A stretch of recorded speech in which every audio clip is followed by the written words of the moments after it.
Hi folks, it is the 2nd of May and before me here I have an old kiln. Actually it's a kiln which, well, if you can see it hasn't really had much use. It's in pretty good condition.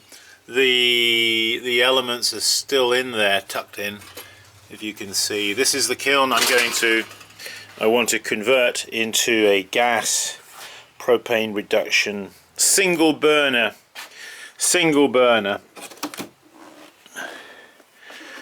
One of these guys.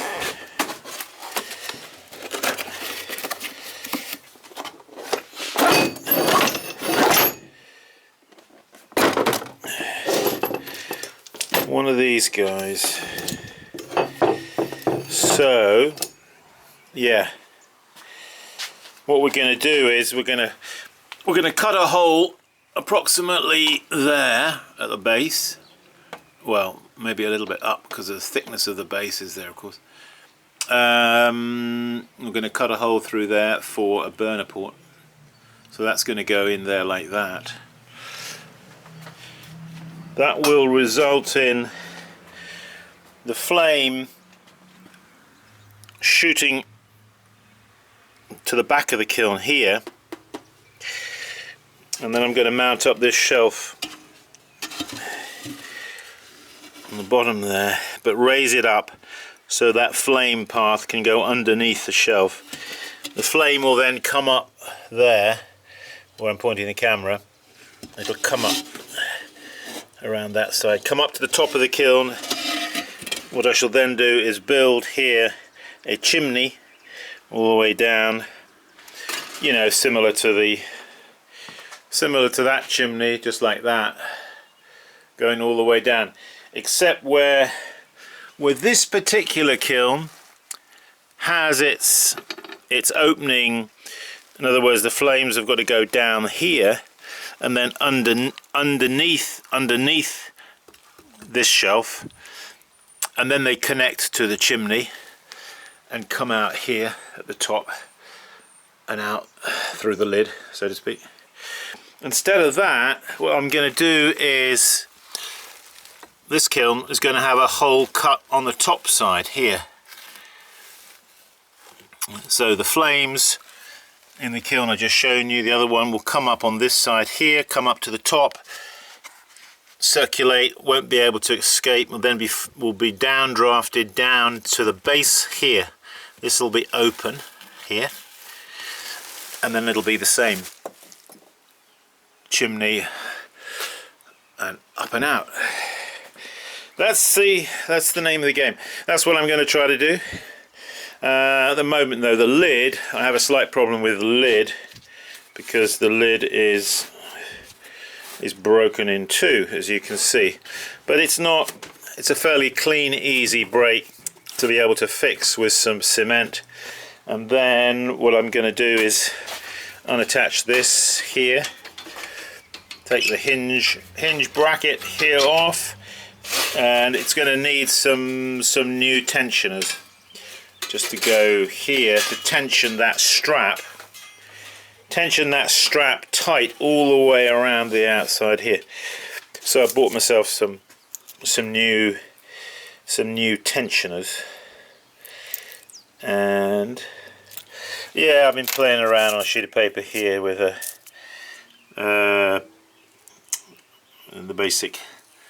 basic plan as I see it, you know. So okay, that's just one thing I just wanted to pass by you. The other thing is I've got here the results of the firing that I recently had last Friday. So I thought I'd just quickly show you that because I had lots of people. You've seen all me working on all of these pots, I think, over the last few weeks. So I just thought I'd show them to you. Here they are. Let's have a look at the kiln log a minute, so we can look at that together. Yeah, notes. Preheated this. I packed it on the Thursday and then lit it last thing and let it let it run for an hour and a half on a very low flame. Other than that, comments, what did I say? Generally good firing, good melt, yeah, everything was good. Good reduction, good colours, yes, good oxides. Could have been better in some cases, but for the most part they were pretty good. I did still get some bloating. I'll show you, talk about that in a second. And yeah, the wadding we need to extend further over all the over the bottom shelf. And the crocodile thickness, the crocodile glaze, which is that glaze there, can have a tendency to run if it's too hot. So again, that's something to watch. Probably what I should do is with it in the bucket, let it settle and then ladle out some of the water, and then, sorry, the lye, and then reintroduce water back in. Anyway, let me just show you some of these pots. I'll bring them up to the camera. Basically, these were the iron slipped ones. They came out pretty handsome. I think you'll agree. Good reduction, good colours there, nice iron popping, you know, quite nice. By the way, if any of these pots, grab your fancy, they're pretty much all available. There's a bunch of these I've got that are not available. Yeah, so they had a couple like that. That's a different one, different sgraffito design. Quite nice. Quite nice. There's another one. Yeah, if any of these grab you, just take a still shot of and grab the time stamp on the bottom, you know, and then if you write to me and say, you know,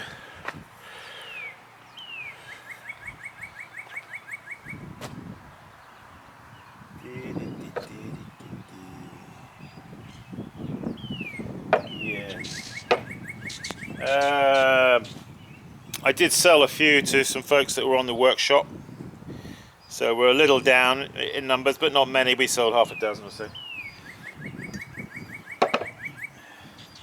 Nice foxglove, I like that, yes. Oh my gosh, I didn't see that. See that there, the top? A little crack there. Oh, and down at the base. Well, that's interesting. Yeah, when I was glazing these, I had a suspicion that the handles were getting a little dry ahead of the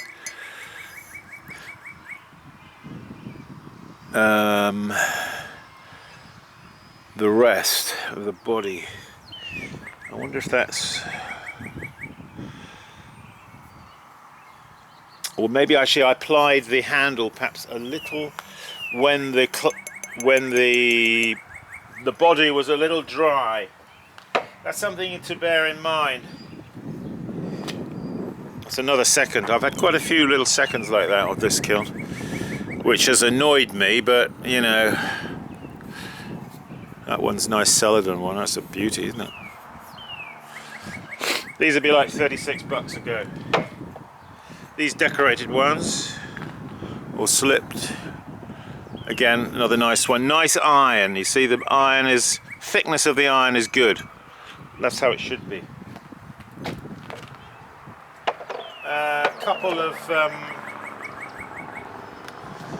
Couple in the milky glaze.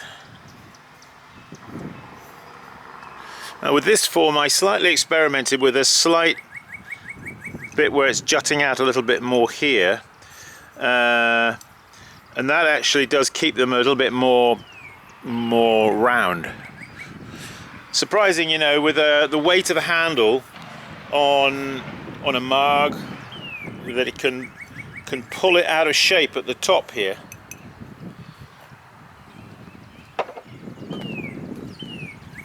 I've noticed though with these ones that have, where I put that little bit of a Don't know if you notice, he's a little bit more sticking out there than usual, but they're keeping more round.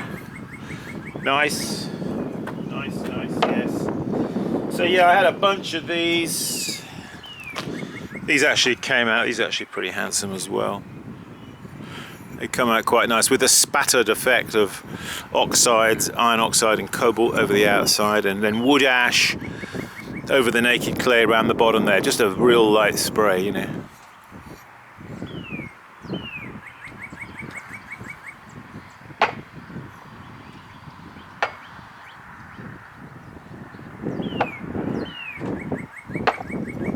Yeah, so let's just take the camera off the tripod a sec. As you can see here, these are all ladies' mugs. These have all come out pretty nicely. I think you'll agree. So these are all once fired cone 10 reduction. So I've got a bunch of ladies' mugs. If anybody's interested in ladies' mugs, shoot me an email.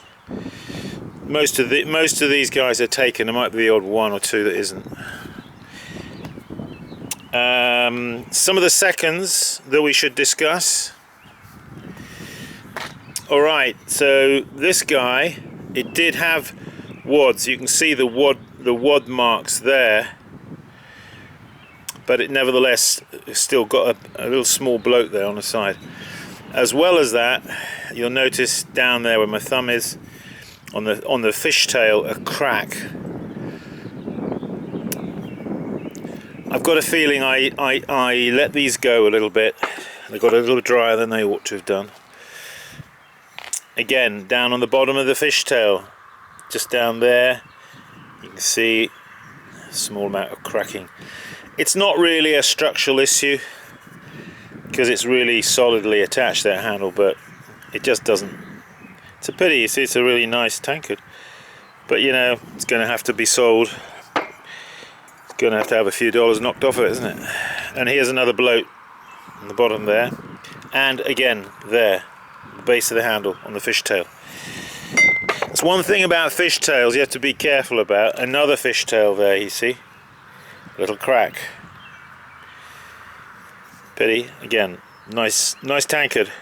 Apart from that, but it'll have to be sold as a second. Did I show you that one? Yeah, I did. Another one of these, again at the base of the handle, and a small bloat there on the base. So we'll have to knock a few dollars off that one. Dear, oh dear, Simon, you seem to be having rather a lot of seconds there. I know. Well, I'm not trying to hide anything from you. I'm just trying to tell you as it is, because that's what we're about, isn't it? Truth, telling the truth. Not hiding. Now look, there's a bloat there, you see. It's the problem is, so I know the seconds that happened there, I know why they happened. That's the good news. So you see, looking down inside the kiln here, it's on this side here, on the left side, and on that side over there where I tend to get bloating because it gets hotter down there. Now I only put wads on the ones that are on the front side here, but the ones that were further back here I didn't wad up, which I should have done. So in the next farm they'll be wadded up there all the way along both sides, and that might improve the situation. Oh yeah, I should show you the cone, shouldn't I? Do you save your cones? I tried not to let this one get too hot, you know, or take it outside and look at it. Yeah, so that's the cone. You know, he's really just, that's cone 10, just touching, you see, really just touching.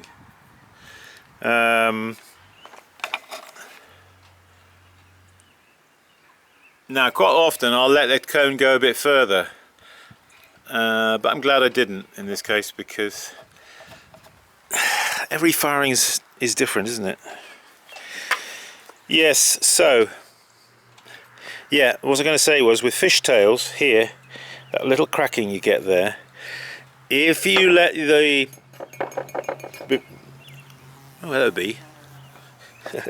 If you let it get too dry before you put the handle on and you do a fishtail, expect a crack at the bottom. That it does happen. Yeah. So moving on, yeah. And then there were those ones that I remember I glazed and I couldn't figure out what was going on. I had a mental blip. But in fact, as was pointed out by various people, thank you for your observations, that of course because they weren't bisque fired, the wax wasn't burnt off. So of course when I dipped them in the milky white glaze on top of the iron slip, it resisted that as well. But you know what, I don't mind it, you know, I quite like it. Quite like it, don't mind that at all. Call it a second if you want, I don't. I call it a happy accident. Do you ever have them? Here you are again, you see. That's a beauty. I mean, that is a really nice T-bar. I like that. I mean, that's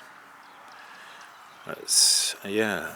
Okay, so where there's naked clay in the decoration, it would have been basically white like the inside, but instead you got naked clay. So that's that. And another. You watch me do all these, decorate all these. Pretty nice. No complaints.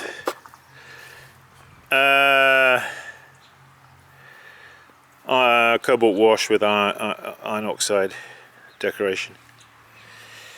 Yeah, I did more of these, but I sold a few of them already. Just these left, but I'll do some more of these. They're quite successful. Could be bamboos or something like canes or something growing. Not bad. Not bad indeed. Okay, yeah, moving on. These were some ones that had a white slip, and then I put that transparent glaze. The only thing is, I should have made sure the transparent glaze was a smidgen thinner. It wants to be a thin application. But, nah. So I've got a bunch of these here. If any of these grab any of you, give me a shout.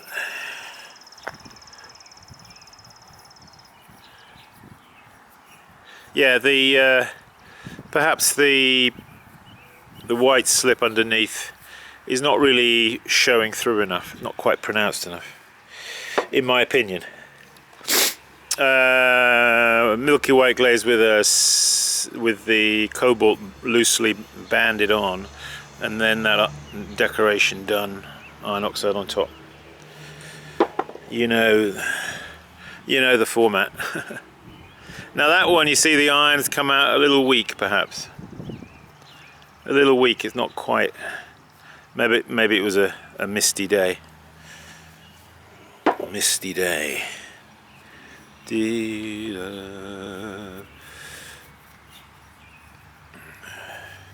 Getting through them. Yeah, now this one I did the iron oxide under the glaze, not on top, because I couldn't see where those little hexagonal white slip marks underneath. I wouldn't have known where they were if I hadn't done it like that, so that's okay. I'm not mad about that one, I'll be honest.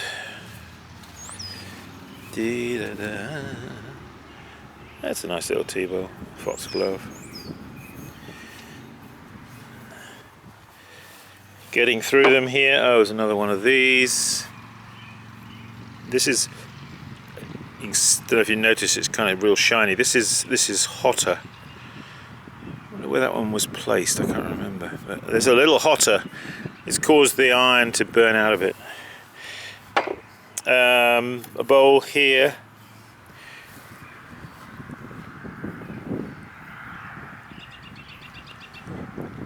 Quite nice. Quite nice. Yeah. Not bad. There was a couple of little dishes, squared off dishes. These little squared off dishes.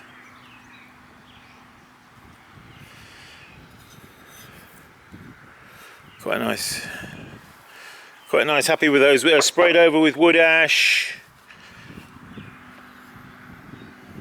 I think we did these together, didn't we?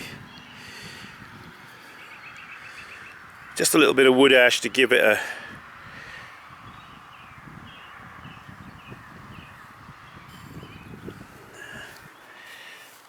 And I've got a bunch of bud vases here. All, I don't think I'm going to pick them all up individually. I'll just swing the camera by them, and then you can...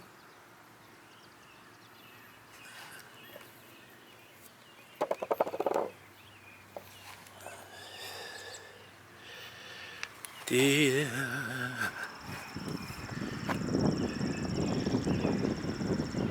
can see the white slipper a bit better on that one. Quite nice. This is it, you see, we don't quite know exactly what we're going to get every time, do we? Because we're not... we're making things by hand, and the other thing is every kiln is a little bit different. Now this one is a very little bit oxidized. I don't know if you noticed, looking at the clay body, it's a little lighter in color, and you'll notice a yellowing, browny yellowing there, which I don't actually mind in this case. It adds a bit of interest to it, but that's slightly oxidized. Must have been in a slightly oxidized spot in the kiln. Okay folks, now this one's slightly different because the glaze stops a little bit higher up, which actually I quite like. Yeah, nice little one. So there we have some different bud vases there.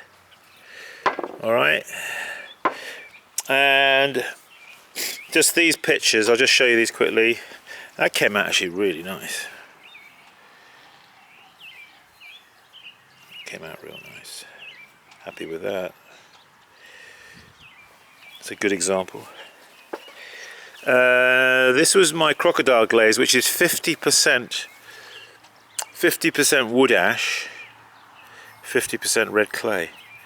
It's a good raw glaze if you like that yellow ochre colour. Thumb decoration around base.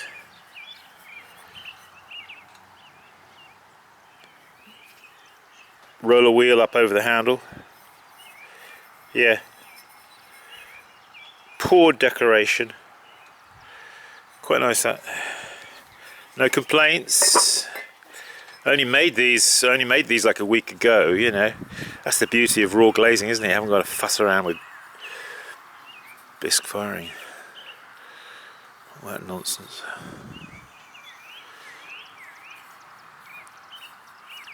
So you notice this one I was telling you about, the runny, how it can run. See that one, how it ran? It didn't run off, but it nearly did, didn't it? That's kind of nice though. When it runs like that, and it doesn't quite run off onto the shelf, you sort of feel, whoa, that is cutting it a little fine, Simon. I know. This was a nice little picture. I liked it. It's actually, in its simplicity, you know, it's just nice, you know, just brown and with the glaze and the thumbed around the base. The only thing is I put a little gusset in there at the base where my thumb is wiggling there. I put a little piece of clay in there. I don't know if you notice it. It's got a little tiny bit of a crack there. But who cares? You know, who cares? That's nothing. But that's a nice little picture. See, you need to see the beauty in things. Don't just look at things just from only a technical viewpoint. Sort of see what grabs you about the pot, you know. What aesthetic beauty does it communicate to you? What charm does it communicate? Well, you may have a little flaw, but you know what? We're all flawed, aren't we? If you think about it. Who's perfect among us? We're all flawed. So, there we go. There we have it, folks. That is the firing. Here are the wads. Here is the church, here is the steeple, here is the parson saying his prayers, here's the parson going upstairs. Here are the wads. Those are the 50% kaolin and 50% alumina. Wadding. They worked okay, they fell right off beautifully. And we stuck them on with Elmer's glue, didn't we? So yes, go to my website, simonleachpottery.com. Come on a workshop. We'll talk about raw glazing, once firing, making kilns, homemade glazes from the field. Yeah, have a look, see what dates there are up there. There are some dates. The next workshop, May 11th and 12th. I'm very thin on the ground with people, so we may have to cancel it. Unless I can get a group of 2 or 3 people anyway. The May 11th one is going to be cancelled. Apart from that, come and join us for a workshop. Above all, keep practicing. By the way, yeah, I'm going to be putting a load of these pots up on my Etsy shop. So look out for those in the next day or so, because I'll be putting half a dozen or 8 or 10 pots straight up there. If any of these pots you like or you want for you personally before anybody else gets there, write to me right away. Give me the timestamp on the video and I'll save that pot for you. Thanks a lot. Take care. Keep practicing and we'll see you soon. Bye bye.